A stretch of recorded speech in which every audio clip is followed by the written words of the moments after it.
welcome to the Flicks Forum podcast with Jesse and MJ, where each episode we go back and look at a Netflix original film in the order of release. This is our 10th day of Podmas, where we are releasing an episode every day in the lead up to Christmas. Today we are looking at Netflix's 58th film. It's the 2017 black comedy El Camino Christmas. It's directed by David E. Talbert and it stars Luke Grimes, Vincent D'Onofrio, Dax Shepard, Kurtwood Smith, Michelle Mylett, Emilio Rivera, Kimberley Quinn, Jessica Alba, and Tim Allen. Hi. How are you, mate? That's a big cast list. Big cast. And again, just like yesterday, I do love the fact that we're doing Christmas movies in Christmas. I'd love to say that we planned to do it this way with Podmas and everything, but it literally just fell perfectly that... No, we planned it. We're sitting there, what was this, 8th of December 2017? Wow, Yeah. This is almost 2 years exactly. To when it came out, yeah. Exactly. Also nice that this is not necessarily a wintry Christmas. Not at all. Because In the obviously desert. in Australia, we're not used to cold Christmases, so nice to have something a bit more relatable with the warm weather on Christmas. Good point. I didn't even think of that. I thought of it just then. Well, I wasn't thinking of it when I was watching. I'm glad you're thinking.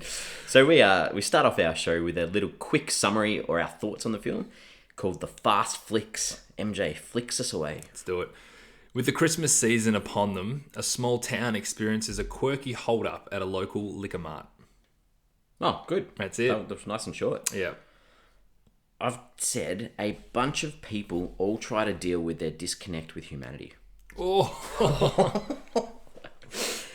I don't even know if I like that now, but when I wrote it, I was like, that's what I thought So of this when film. you do your fast flicks, sometimes you're really quick and broad. Yeah. And sometimes you kind of just do like a synopsis.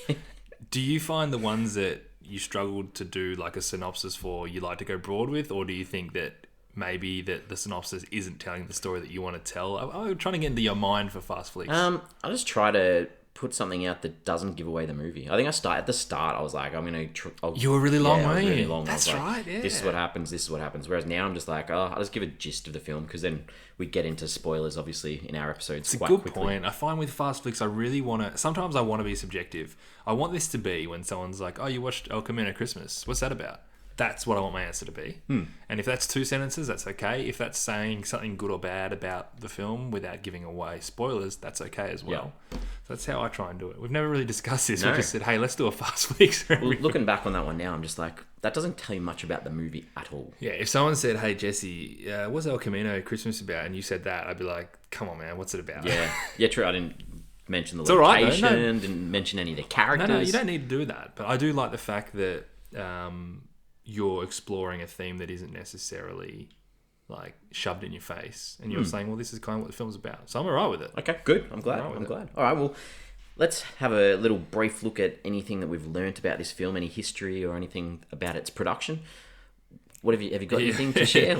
There's not a heap. I kind of got the vibe that maybe they put this film together and didn't go too hard on trying to promote it and just sort of let it out there, and it is what it is. Yep. The one thing I did find was with Ted Melfi, the writer, mentioned that he basically started working on it 10 years ago. He bought the script from Chris Wenner at the time, and he's been trying to get the movie made ever since. And as we know, with the help of Netflix, they were able to get it off the ground perfectly in time for Christmas. Did you see what it was actually called first? Oh, no, I didn't. Warm Beer. Yeah, I don't mind it. I don't mind that either. I thought that's a very, very cool title. Yeah. So it was, and I had it that he was working on it almost like another 10 years prior to that. He's been working on this for a long time, Wayner. And like that was Wayner. Wayner, yeah, the Wayne. Yeah, then he picked it up. So he was working on this about 20 years ago, and then he literally started with a Vietnam vet. And then he's like, I wrote a simple story about a liquor store hold up, and that's how he got it. I like, you know what? I can see the name Warm Beer in like green and red Christmas font, and that really works for me. It's a cool title, Yeah. too, because you're like, oh, what's warm about the beer? Like, you've got the location, you've got obviously alcohol is a spoiler. Like, alcohol's big in this. The literal fact that, and this isn't really a spoiler, but that, like the fridge stops working, like and the beer gets warm. Like, that's a great title. Yeah, But you know what? I can imagine from a marketing perspective, we need the word Christmas in there. the movie.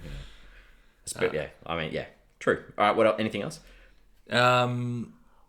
Not a heap. Like, I just wanted to obviously make a point that Ted Melfi, who did write the script when he bought it off Chris Weiner, got a pretty good track record in Hollywood. So he was coming off writing and directing Hidden Figures, which he was nominated for Best Adapted Screenplay for. He also wrote and directed Saint Vincent with I like Bill that Murray. movie. It's a good movie. And he wrote Going in Style as well. So in fact, all quite different. I mean, I guess Going in Style and Saint Vincent have similarities. Hidden Figures, but all quite different films, especially with this one thrown in there as well. But I get the feeling that Ted Melfi obviously had a bit of pull as well with casting too. It's a pretty good cast. It's a great cast for what we've seen on Netflix and for what this film is. It's a great cast. Totally agree. There were a couple of little interviews I found about when it was released, and Tim Allen, he said it's not a Christmas movie. So he's gone against what the theme or what they've tried to sell this as, and said this isn't a Christmas movie. I'm looking forward to chatting about this, and we did it yesterday, and I think it's going to be a common theme when we do attack Christmas movies is what's the Christmas ability to it. What makes it a Christmas film? For what it's worth, I feel like this is more Christmassy than A Christmas Prince. That I think the theme of Christmas is more prevalent in this film than it was in A Christmas Prince. Okay. But I'm sure we'll get to that. One other little thing I had was people online were saying that, you know, the reason that Eric, the character, was in trouble, he had this little bit of marijuana in his car, and they were saying that it was legalized in Nevada at that time when they were making the film, so he wouldn't have been arrested for I saw that too, and I think that's like a really relevant point. It is. Like, you could have made him or got him arrested for anything. Yeah. Like, that's a little bit sloppy. Like, I don't know. But hey, he did have some Drano in his car, so... Yeah. Well, I also read that apparently Drano doesn't unblock toilets. But I've never tried, so I don't know. I deliberately was just like, come on. Like, that's what I would go to as well if I was... I was a little bit let down that this wasn't actually filmed in El Camino. It was filmed in Santa Clarita and San Miguel, so... yeah. I think it's probably just more convenient. Yeah. Especially with the cast that you're bringing in. Like, it's a bit closer. We're not going to go all the way to Texas, thank you very much. Especially 8-month pregnant Jessica Alba's not going to get on her bike and go. Was she really pregnant? I checked. Yeah? I don't exactly know when this... Oh, this was filmed in May, I think. Either way, she had her son was born December 31st that year. Okay. Because I had to check that. I'm like... And I'm talking about this now because I was like, why is Jessica Alba doing this film? And I'm like, maybe the part was written as a pregnant woman, and she's like, you know what, I can squeeze in another job before I have this baby. Because it was such a small role, and it was a nothing role. It was a nothing role. It was a nothing role. So that's why I had to check. I'm like, she must have been really pregnant, and so I was googling Jessica Alba children and finding out when they're born. That's good research. I like that. So this is Hayes Alba Warren, who was born on the 31st of December 2017. And he good was, little Christmas. Technically, present. He was in this film as well. Well, there's a scene at the end where she was very unpregnant. She's doing a cross on the live report on the steps out the front of some. That's right. Yeah, some sort of courthouse. Yeah. It's very true. Yeah. So maybe they filmed it first. Before. I don't know. Yeah. After wouldn't have made sense because they already released it. True. Yeah. Maybe she wasn't that pregnant. Maybe they filmed it. No, this says they filmed it in May and it released in December. So, sure. Yeah. Well, it looked pretty fake, the bump. Like, I think they probably put a bit of padding on. Probably, yeah. Well, she would have only been just pregnant, wouldn't she? She would have just been pregnant, yeah. All right. Consensus. What have you got? Middling. Yeah. 5.5 or 5.6 out of 10 on IMDb from 6,000 ratings. 2.4 out of 5 on Letterboxd from 1,600. So obviously a lot lower on Letterboxd, which we say is more critically inclined. Yep. Which doesn't surprise me. Can't imagine critics jumping up and down about this film. What did you get for Rotten Tomatoes? My good old fave. Didn't have a critical consensus, not enough reviews, so it only had 5, and it was on 40%. I feel like we get 5 and 40% a lot, so 2 of them always like it. And the audience was at 39%, so even lower than the critics, only on 200, bit over 200 ratings. That's so small, not a lot of people have seen this. No, it's not a huge film, considering the cast. Yeah. All right. Well, it felt very hidden. It did feel quite hidden. Yeah. And I love a Christmas movie, and I had heard of A Christmas Prince from last week, probably because of the sequels and whatnot. But I hadn't heard of this one. Well, you type in El Camino into your Netflix, and the first thing that comes up is the Breaking Bad movie. Understandably. Well, I wonder why. All right, well, what are your early thoughts on this film before we break into a bit more spoiler discussion? Yeah. Look, let's just say right now we will be spoiling the film. So if you haven't seen it, and it is Christmas, and you might have this on your watch list for the next week or two. So if you want to watch that first, then listen to us. We'd probably recommend that. For me, I don't know. I didn't mind it. I was hoping that I'd like it a lot more. It was a really easy watch, and I never had to work hard for it, which is, that's fine. I don't mind that sometimes. But the tone of the film was just kind of all over the place. Like, it got really dark and serious in places, despite there was like this underlying humour carried throughout, and obviously they call it a black comedy, and it sort of was a comedy, and then it just every now and then I'm like, well, that's a bit deep, and then it goes funny again, and go, oh, that's hitting a bit deep again. I don't know, it was up and down. Didn't quite know where it was going with the tone. So, what do you reckon? I struggled a bit at the start. There are a lot of characters in this film, and at the start, I was like, there's way too many characters for me to try and keep track of what's going on, where they're at, what they're doing. But I thought once the main crew sort of got together in that liquor store, or whatever it was, Liquor Mart, I kind of fell for it a little bit. Like, I kind of enjoyed those moments, just those character moments inside the store when they were there together. I definitely agree that the movie felt like it started at that point, which was weirdly, I checked, because it was 37 minutes in. It was a fair way in. So I didn't actually know that was going to be a key component of the film. But as soon as that happened, I was like, this is the film. And I made sure I checked that it was 37 minutes in, which for a film that wasn't that long and didn't need to be that long, that took a long setup. It did. It was like, if you go back to when we did Little Evil, it was the start was similar to that. The opening shots of Billy, this police officer, taking cover behind the car, and then it sort of cuts back, and then we catch up with that moment like half an hour in. It was a bit like that. That was interesting as well. I kept sort of thinking back to that and going, okay, well, whatever happens, they're not going to get out of this until night time. Yeah. When there's going to be a bit of a shootout. That whole thing was about the snow, wasn't it?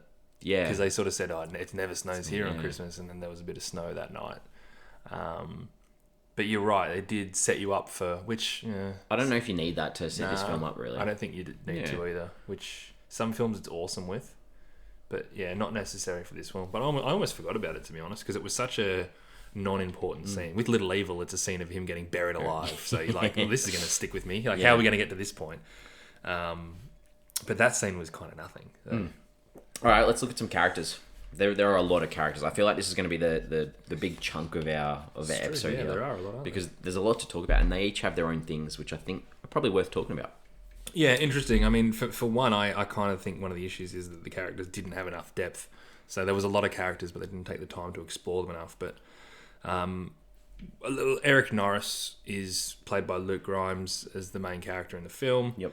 I do want to mention that I really liked the performance from Luke Grimes. I don't like to comment on actors all that often, but I thought he had a real leading man feel to him. He reminded me a lot of like an Aaron Paul, but I don't know if that was more. I don't know if that was more because he was like a cleaner version of Jesse Pinkman. Like he did have, but he felt like he could carry that cast, and which was for someone who I wasn't that familiar with, is a job well done. But he was just really likable, charismatic. Basically, there wasn't that many characters that I did like, so.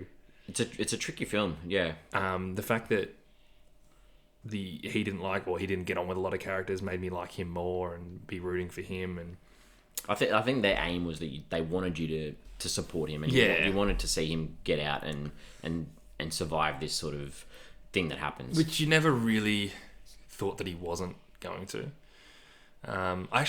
With that said, I don't think there was a heap of depth to him either. Like, no, I totally agree. Like, background. I thought he was a really lost sort of character, and the only sort of background they give about him is his mum's passed away and his dad wasn't there. That's it. And you don't know anything else about him. So this whole situation where he's arrested, he's running away from the cops, he's in this liquor store with a gun. To me, I was like, I needed some background. Is this the first time he's done something like this? You had no idea about from when he was a kid to now, like his life. You knew nothing about it. Yeah, it's very true. I think because they wanted you to think that maybe he was guilty. So here's this guy that rolls into town, wants to pay by cash. Yep. Credit card gets declined and he doesn't know what make his car is or whatever. So they want to make you feel like, he's dicey anyway. But then they actually never show him doing anything wrong. No, not at all. So it was almost like this trick that didn't quite work. That because you always liked him. If you were really thinking about this film, you knew that he didn't do anything wrong and wasn't really going to get caught for it. Yep. But yeah, I struggled to apart from just liking him on surface value, I struggled to really get to know him any better than that. Yep, I totally agree. Yeah, it was hard to know him. Who have you got next? Because I found this hard to order them in order of importance almost. They're all a little bit... From here on there. Yeah. I've got Detective or Sergeant Hooker, whatever his name is, played by Vincent... Carl Hooker. Vincent How do you pronounce his surname? Vincent D'Onofrio. Now, this is interesting because you mentioned last week... I love him. ...that you really like him. I do. What did you think of him in this? I couldn't fault his acting performance. I thought with the role that he had, that was what he needed to do. But, I go back, Men in Black, that's just, to me, his Men in Black and then Law and Order, Criminal Intent. Well, that's what he is for me, shows. Law and Order, yeah. I thought he was terrible. I really do. I thought he overacted way too much, and the role was almost like a parody of a police. I mean, a lot of them were the whole parodies. Police force. But, it did not work. Like, I was so... I was so out on him that I was like, what are you even doing? I don't believe anything you're saying. It just did not work at all. And again, there was just no depth to his character either. Like, he was a jerk. Yeah. The only depth they had was when they tried to really late make you realise all the things that he's done for everyone in that route. But it still felt forced. Yeah, they tried to set him up as, he's been a cop for 25 years. And they turn it out really is that, he depends on alcohol, and the only arrests that he does now are like fake ones. Yeah, like, he's a crook. He's not a good cop anymore. He may have been at some stage, but he's not anymore. And they don't really explain why he had that decline. No. It's just like maybe he's sick of the job. I don't know, but they never. I feel like you need some depth as to understand why he's like that when they try to show you all the good things he's done for people in the town. But all the good things he's done are literally a sentence about each person. I did this for you. I did this for you. That's not a good enough job for me. I'll talk about that in my scenes later on, I think. And I didn't like. There's a scene where he goes into the shop and to the shopkeeper Vincente or whatever his name is. Yeah. And he's like, here's the coins. This is all I've got. And I was like, basically stealing. Yeah. I was like, just because you're a cop doesn't yeah. But then you know what? Like, they talk about how he hasn't had an arrest, so he's obviously like kind of checked out. But he puts in a lot of work to sting people who are actually innocent. Well, maybe that's why he's feeling like he has to go after Eric so badly, is because he's been copping all this, like, you don't do anything more. Okay, he's like, I need to prove myself now and say, look, I can chase a bad guy and I can arrest him and get them. But you get the vibe that's what he's been doing anyway when he said the only people you've been arresting are ones that you plan on. And like, they did make a point though that there was something big that happened the night before, like the guy cooking meth and their house exploded, and they're like, where were you? Yeah. So, he had a bit of a chip on his shoulder for that. Yeah. But like, I don't know, similar to what you said and similar to what with Eric, we just didn't know why he was motivated to act this way. Who have you got next? Because your order's different to mine, so let's flow with yours. Well, who did you have second?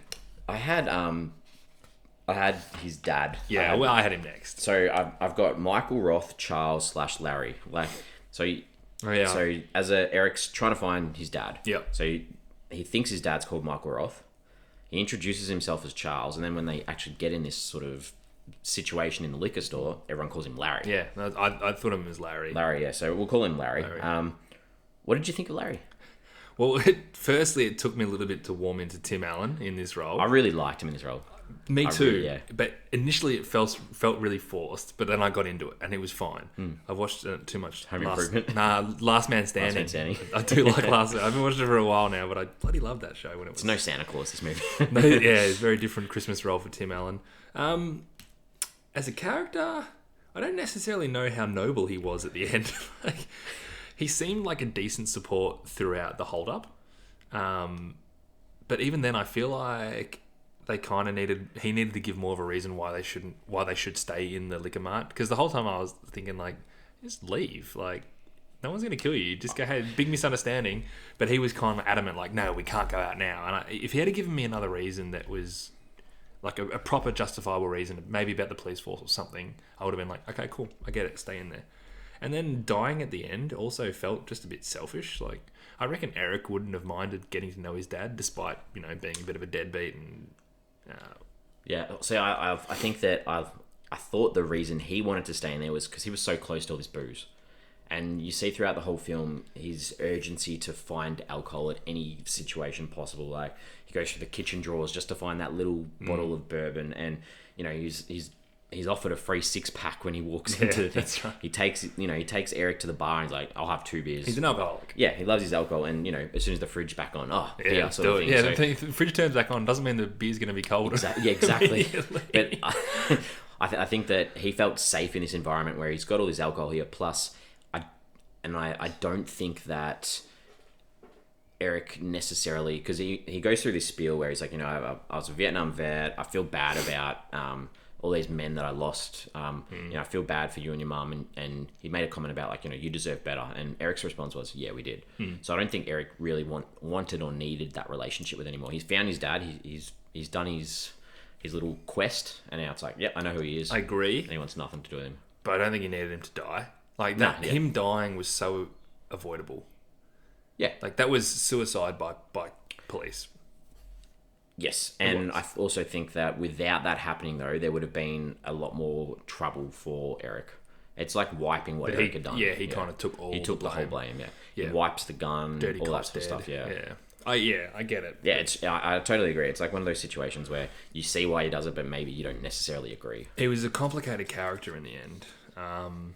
And again, I did enjoy the performance from Tim Allen. By, 10 minutes in, I was believing him, where initially I was like, what are you doing, mate? But no, I thought he was good. I struggled a little bit with the character, like all of them so far. All right, who you got next? Kate. Cool.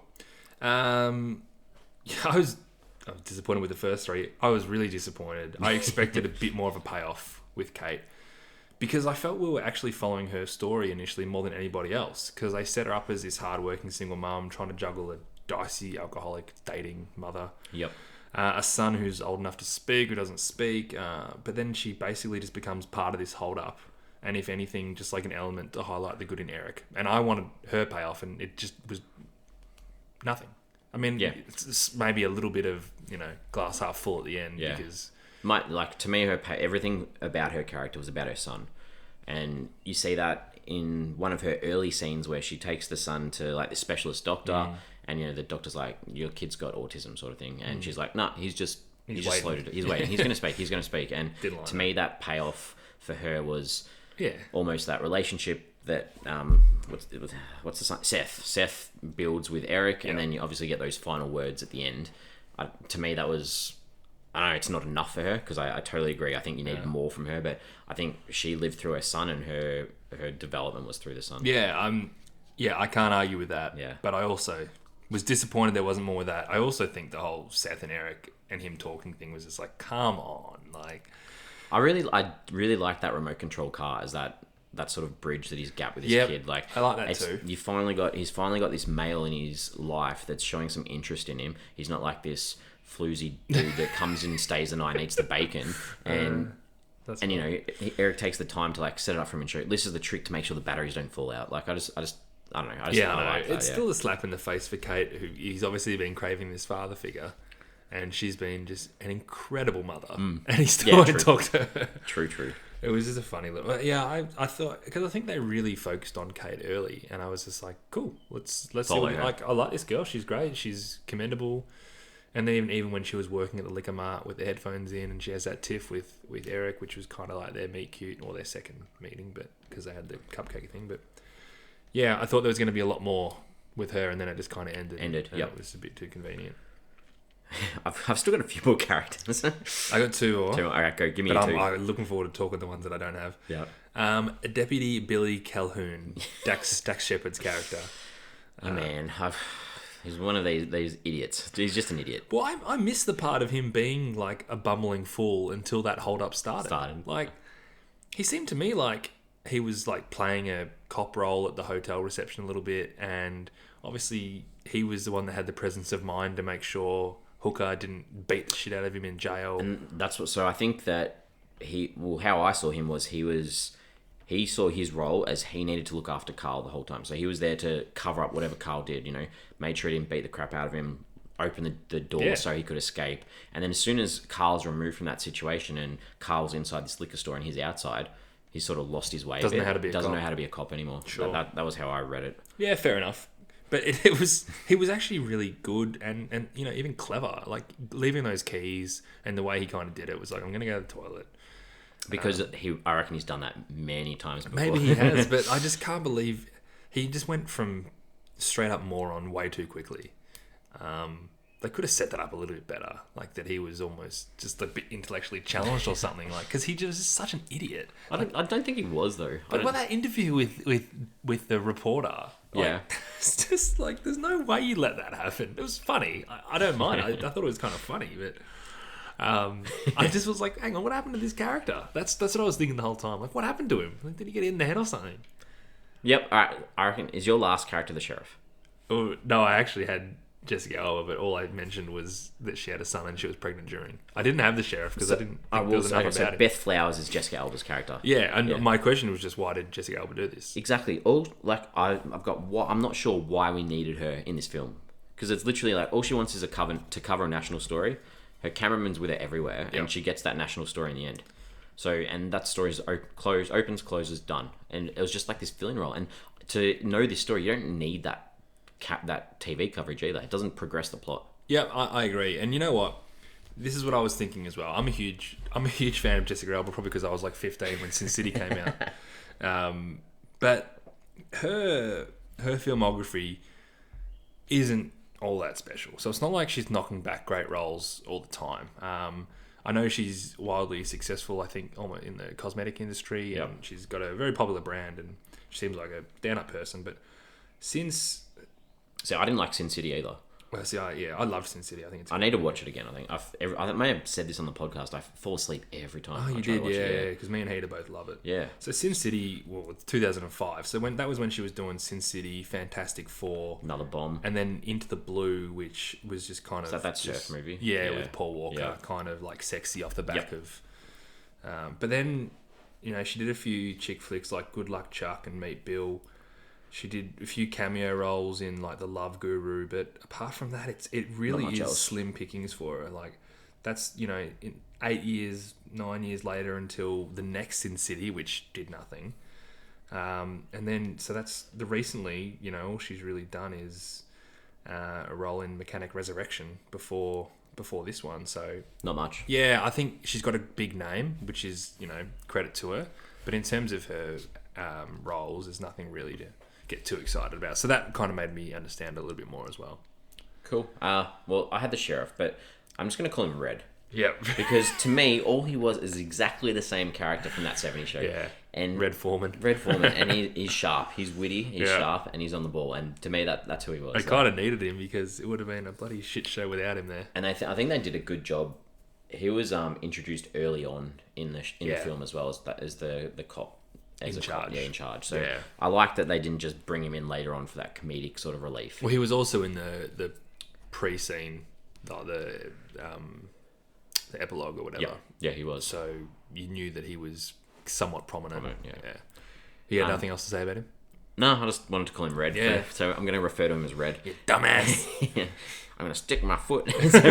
I had Vincente down as well. Yeah. Because to me, he seemed like the really only innocent guy in this film. He did, and he was so like understanding about the whole thing. Yeah, like he seemed like a really, really good guy. He trusted people, and for me, when he put Carl does this story like, your thing was being robbed, you're looking after your wife, I was the one that saved your store for you. And I just felt really let down for him that when, Carl like does that little radio in and does a total opposite of what he said he's going to do, like look after the store for him, and then he dies. Well, I thought he died, and I'm not sure I agree with. I might talk about this later, but I think it's going to fall in the same category it is for me. Oh man, we might get to that in scenes, but I'm not sure I agreed with what happened post the event. Yeah, when he died, I was kind of like, this is bold, like. But it went. The film went dark. It went really dark. So, and Jewel was Kate's mum. And all she was after was the D. That was all. That's all I wanted to say. I think she was just there to show you not how tough Kate's doing, because she still did have her support. Yeah. It was just like juggling another child. Really. Pretty much. Swiping on her phone and... Yeah. Yeah. All right. The director, David E. Talbot. I've never heard of any other work he's done. They're all these little lovey-dovey movies and Christmas movies. So he's apparently a top-grossing playwright. So he's very, very popular in the theatre. So a lot of blockbuster national tours. But I was similar. I hadn't seen anything that he'd directed. But he got a bit of praise from the cast just because of the way he was so used to handling a lot of characters at once and all that sort of stuff. Yeah. So, okay. But yeah, I hadn't seen anything else, but obviously quite big in the theatre scene. I have a recast. Yeah, I mean, yep, this could, go. So, Jewel, Kate's mum, I was just speaking about her. I could see her as Jennifer Coolidge. So, you'd know her from... Stifler's mum. Yeah, Stifler's mum. You'd know her from Cinderella Story with Hilary Duff. And you'd also know her, if you've listened to one of our other podcasts, she was in Mascots. Yeah, she was. I just could definitely see her as that same character. That would have... Yeah, I mean, and not that there was anything wrong with... I can't remember. No, I can't remember who it was who played it. But it was... that's a stereotypical role. At least, I was going to say, as soon as you'd see her, you'd know... what type of character she's going to be. Yeah. What was the character's name again? I want to... Jewel, yeah. I think it was Jewel. I think I only said her name once in the film. Or I may have got that completely wrong. Well, I want to give her a call out. There's a bit of dead silence. Jules. Kimberley Quinn. Kimberley Quinn. Yeah. Okay. So, I guess we need to look at some scenes. I think we do. What stood out for you on this? It's probably for me, just having a look at my list.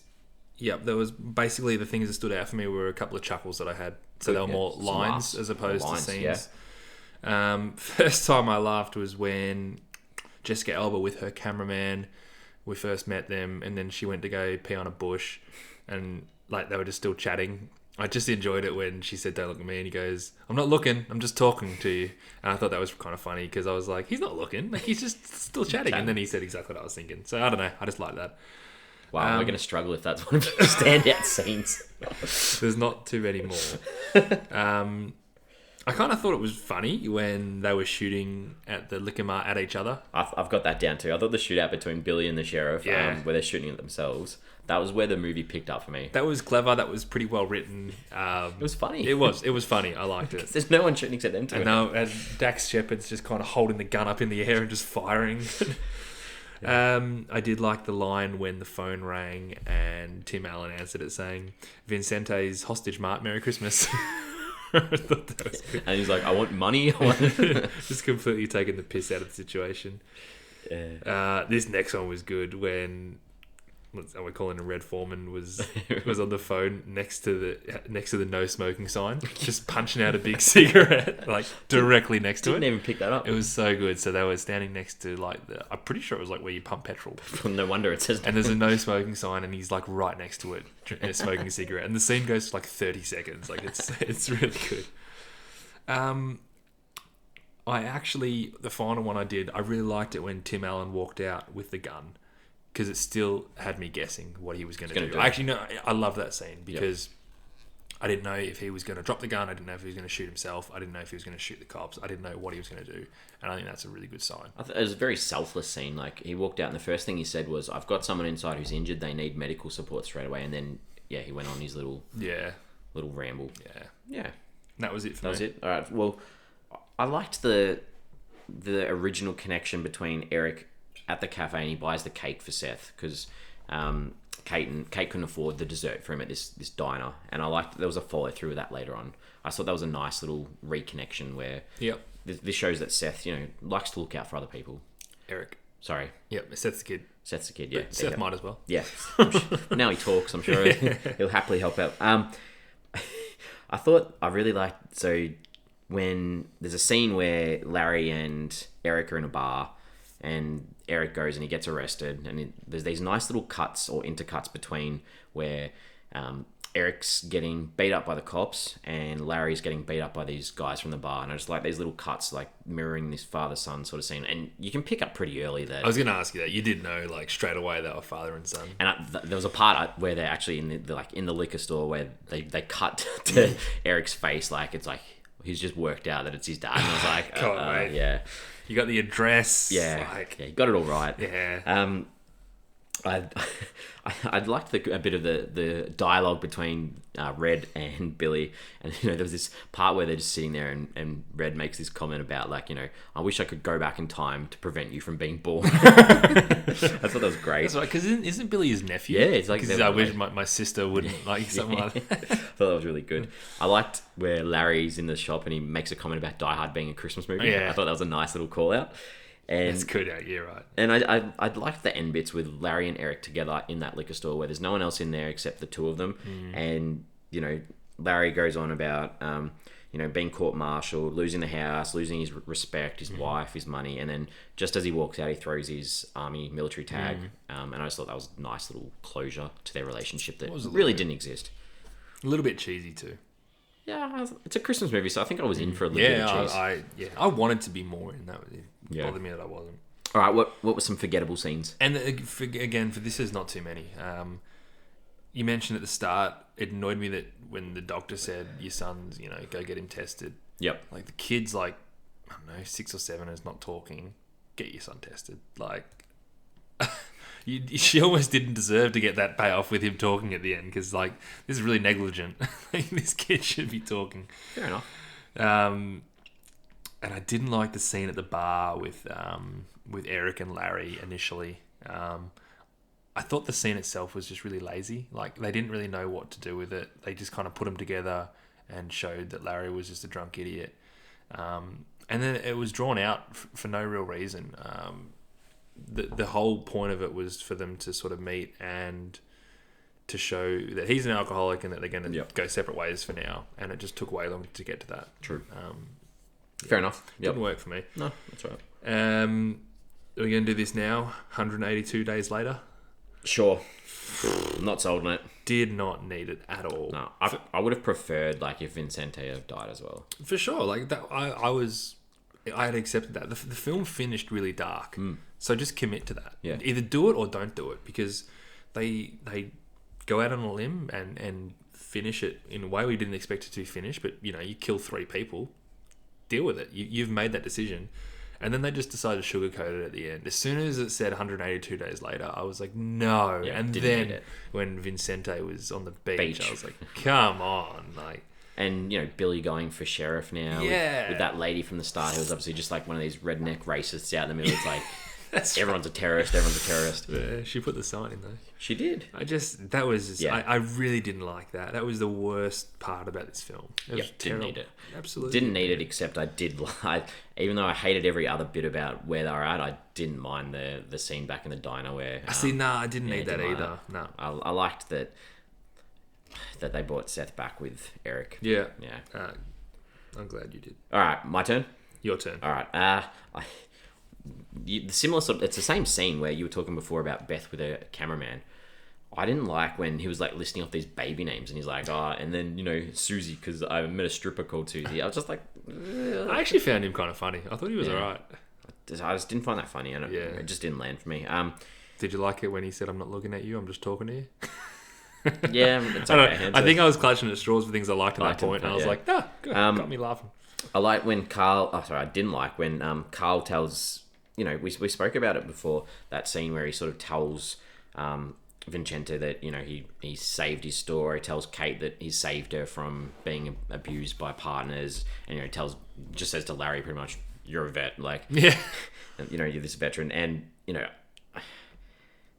this is the reason they should be on his side. And while I didn't like it, I sort of did like it. But I've still got in my scenes I didn't like. To me, it was just... By the way, this guy's not such a bad guy. Like, you need to show me why someone's not a bad guy. Yeah. Don't just say, I did this. It's like, he did this. Like, because you didn't see that in him at all. There's no redeeming qualities that you've seen in him to suggest like, maybe he would have done that.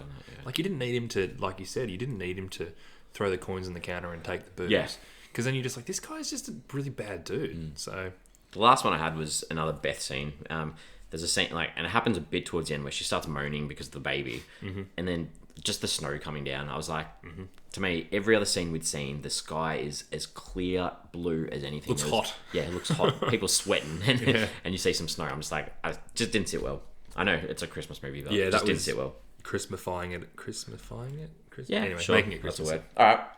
What was this film trying to say? What were some themes, some ideas? What do you got? Like, I've got a few things, but I want to hear what you've got because what was this film trying to say? Okay, so there was a little bit about the truth and how a lot of these characters weren't willing to tell the truth or accept the truth. And, you know, there were a few comments made about once you do tell the truth, you can be set free or you can keep going, living your life. And everyone has their own truth. And obviously, you know, people believe their own way. And I don't really think that Carl didn't think that Eric was a bad guy. Because that was his truth. His truth was Eric's a bad guy. Even though he'd beaten him up. He's 25 years in the force. That's how things used to be done, but obviously not anymore. Sure. So to me, I feel like the truth was something that they were trying to push forward to. And, you know, the truth of who your father is and those sorts of things. I thought alcohol was a theme. Sure, yeah, of course. Like this dependence and how to deal with your troubles and deal with, you know, unfortunately in this film, it was the older men were struggling with their lives and where they're at. So that's where that alcohol dependence came in as well. Also a little bit too about life and relationships. You know, I feel like all of these characters had a poor relationship with someone. I feel like there wasn't a character there that didn't, and it was about trying to rebuild these relationships. And I think maybe that post scene sort of showed the characters that were still alive had built a relationship with someone. So that's me just trying to sell that last bit a little bit. So if this film ends where we're at the gas station or whatever, where the liquor mart and Larry has just been killed and the film ends. Yep. I still think that Eric and Kate probably have some sort of relationship. That's what I'm thinking. Yep. I think that happens. Yeah, you'd think that you'd close the gaps. What are the other closed loops? I would definitely assume that Beth would have got a reporter role where she wanted it. Obviously, the Vincente thing, I didn't. Wasn't expecting, yeah. But that's point being is you didn't need that shoved in your face because you kind of go, well, yeah, I can see where this would have led. You know, Billy obviously showing his prowess that day, he did quite well, and you can assume that he's going to go up a notch in the force. Yeah. So it was like, to me, it was just like, you know, so Billy's lost his partner. He's lost what's his name, Carl. So now he's doing okay by himself. He can relate to other people without having him there. Like I mentioned before, he like depended on always protecting him. Yeah, I like that theory. And then you've got, you know, Vincenzo, who obviously his wife had passed away. Now he's rebuilt a relationship because apart from Kate working in the store, I don't think he had much of a relationship with anyone from what we saw. Yeah, not that we saw. Yeah, and then obviously you see Seth and Eric and Katie. And then the last one, like you said, the weather reporter. Not weather reporter. Yeah, the reporter. Yeah. She's got as well. So that's me just trying to sell that. But I think that Netflix, this is the perfect opportunity not to include that at the end because you've got that right to do what you want with the film. Yeah. And I don't know whether they're trying to promote this for more than Netflix because that's more a mainstream film to close those gaps. It is a little bit, yeah. It's a lot more Hollywood, but I wonder whose decision it was to do that, whether that was in the script, whether the director wanted it, whether Netflix wanted it. You know, it's hard to work those things out. What else have you got? Well, there was, you kind of touched on it with what you were saying about, what was the first point that you made about the truth? People, I sort of had this whole right versus wrong. Yep. And that's also law versus moral rights and wrongs as well. There was obviously a belief that the way that Hooker, you know, he, as you sort of said, he thought that he was doing the right thing, whether it was the lawful thing or not. Morally, that's what he thought was the right thing to do. Staying within the liquor mart was like a decision. What should we do? Well, you know, we're risking ourselves going out there. There was just this whole idea of right versus wrong throughout it as well. But I actually had a bit of an issue with the themes throughout this film because I just don't think they were that ingrained in the film.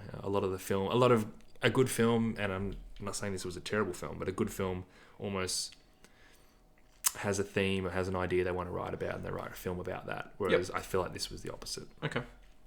Sure. So, I guess, what did we take from the film? Well, I do want to... Let's talk about the theme of Christmas. Yeah. It's a different kind of Christmas film. Yeah, it definitely is, yeah. Yeah, it's... And like you said at the start, I think it is a Christmas film. But yeah, it's a different kind, and I didn't necessarily mind it. Like, I wouldn't mind seeing more Christmas films like this rather than just the lovey-dovey ones. That's what I mean, yeah. Do you think this would be the kind of film that you put on your Christmas watch list? If I had young kids, probably not. Yeah, I agree with that. That's probably not a family Christmas film. But in 2 years' time, let's scrap it from next year because you watched it this year. Yep. In 2 years' time, when you're like, I just want to watch my favourite Christmas movies, and every year I reckon in December I probably watch 4 Christmas movies. Whether it's like The Grinch or whether it's Jingle All the Way. Will this movie get onto your?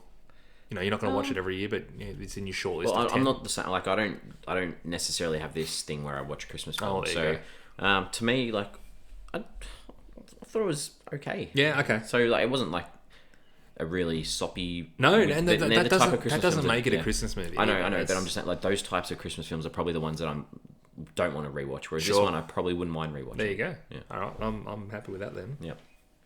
Yeah. It's in the perfect spot though too. Netflix, like, It is, yeah. You're not gonna do big box office numbers for this. I don't think this film gets made without Netflix. No. And I think we've said that a lot about our films, and that's why we love it. That's as film lovers, we want as many films getting made as possible. Films that aren't going to make money at the box office. It doesn't mean they're bad films. All right. IMDb time. Yes. So on our show, we'd like to use IMDb as we watch a film. Is there anyone that you looked up or anything that you checked out? I got Mike, the cameraman. Okay. Didn't know his name was Mike, but that's the first time I heard his name too. He's played by Jimmy O Yang. He is in Crazy Rich Asians. He's like the spoiled. Have you seen it? No. He's like the spoiled rich guy in Crazy Rich Asians. But he's also in Patriot Day. You seen Patriots Day? I have, with Mark Wahlberg. He is the guy who gets kidnapped. They steal his car. Okay. And he's the one that gets away in his car. He's very different roles. Very different roles. He's pretty good. I liked him. Oh, good. I looked up like Luke Grimes, who plays Eric, and the things that I looked through, I was like, I don't even know if that's what I know you from. So like, he did a few episodes of True Blood, and I was like, maybe I remember him from True Blood. Do you remember who he was in True Blood? Nah, I didn't even write it down because he only did like 5 episodes. Yeah. Right. And then he was also an American Sniper, and I like that film, but I don't think that was another small role. So he just had this real familiar face. He does have a real familiar face, and that's why I kept thinking of Aaron Paul.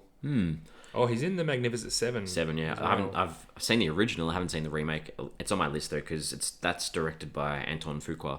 It is. Who is one of my favorite directors. Is he? I love Anton Fuqua. I think he's great. He's in 50 Shades of Grey. He is. Elliot Grey. He's in those 3 movies. I'm assuming that's The brother of. Yeah. True Blood, he plays James. James. Ooh, that doesn't ring a bell. Me. All right. Let's keep moving. Yep. Have you got any questions that you'd like to ask? The only one I had, you actually answered extremely well throughout this. My thing was, why do you think Hooker really had it in from Eric from the get-go? And you think it was because he needed to make a needed to do a real crime. And we've also answered my question too. I had, a lot of people say this isn't a Christmas movie. What do you think? And I think you answered that in your opening lines. You're like, I think this is a Christmas film. It works. No, it definitely works. At least they use Christmas throughout. Like, everyone's sort of wrapping up for holidays. They're doing their Christmas stuff, and it is Christmas Eve. Yeah, exactly. All right, well, time to wrap this up. We give the film a rating out of 5, and then we give it an average. What have you got, MJ? All right, for this film, I really wanted to like it more, and I thought I was going to like it more from the start. But it kind of just got stuck in the mud and couldn't get out. And the one-dimensional characters and the constant shifting of the tone were my 2 biggest bugbears. But you still can't deny that it was an easy watch that allowed me to switch my brain off. In December, it's nice to switch your brain off, so 2 stars. Awesome. So I'm a little bit different on this one. So I struggled at the start, like I said, because of the amount of characters. But once I worked out who they were, I sort of enjoyed it from them being trapped in the liquor store. Like, to me, that last hour and 15 minutes or whatever it was that was the film, wasn't it? Yeah.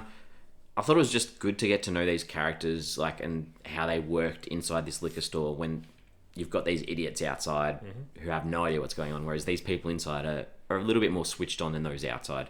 So I'm going to give it a 3 out of 5. Good. No, I don't like it in the same score as you. Yeah, so that gives us an average of 2.5. It does. With 2 of us, we don't even need to get a calculator. We don't need a calculator. No, we don't. So we are on social media. We have Facebook, we have Instagram, we have Twitter. We're on Apple Podcasts. We are on Podbean or on Spotify. We're on anywhere where you get your podcasts, exactly. Really. Everyone wants 100%. Us now. So with our post for our episode, we chuck up a question for the week. So I've taken this from the film. and this is towards the end of the film, there's a line that says, "Christmas is over too quick. All the build up and then bam, the tree's dried up, the family leaves, and there's shit everywhere." Do you agree with this sentiment about Christmas? I really do. I love Christmas. Yeah, you said that you like the build up. And it does. Like, Christmas Day for me is like the end of Christmas. Actually, like 11 a.m. Christmas Day. Like, you've had your Christmas morning, you've seen if Santa's come or not. And then it becomes like and I love my family, but the family formality stuff. Yep. And then before you know it, it's like 10 p.m. and you're absolutely conked out. And then you wake up the next day and it's ready messy. for the cricket. Yeah, actually, that's a very, very good thing about Australia. Cricket. And then NBA's on in Australia on Boxing Day. Yeah, and there's an open air NBL game. That's my favourite part That's about right. Boxing We did Day. go there last year. Yeah. So, yeah, I'm all for that. That's exactly what it is. Good. All right. Well, I'm going to make you more Christmassy this year. I know we've still got these films aren't doing it. Still got about 12 days till Christmas. So wait for the time. Flicks Forum Christmas party. Well, sounds good. Yeah. We're running out of time quickly doing this every night. So we are back again tomorrow, and we are watching the 2017 Christmas comedy drama. This will do it. Another Christmas This will film. get you over the line. It's called Christmas Inheritance, and it's directed by Ernie Barbarash. It stars Eliza Taylor, Jake Lacey, Andy McDowell, and Michael Xavier. So, cool. Yeah, we'll be back tomorrow for that one. Good. I'm annoyed that this is the last Christmas one. I've peeked ahead. You've already checked ahead. I was hoping there's going to be more. This is it. All right, well... We'll have to wait till next year. Good chat as usual. It was a good chat. I'll see you tomorrow. See you then.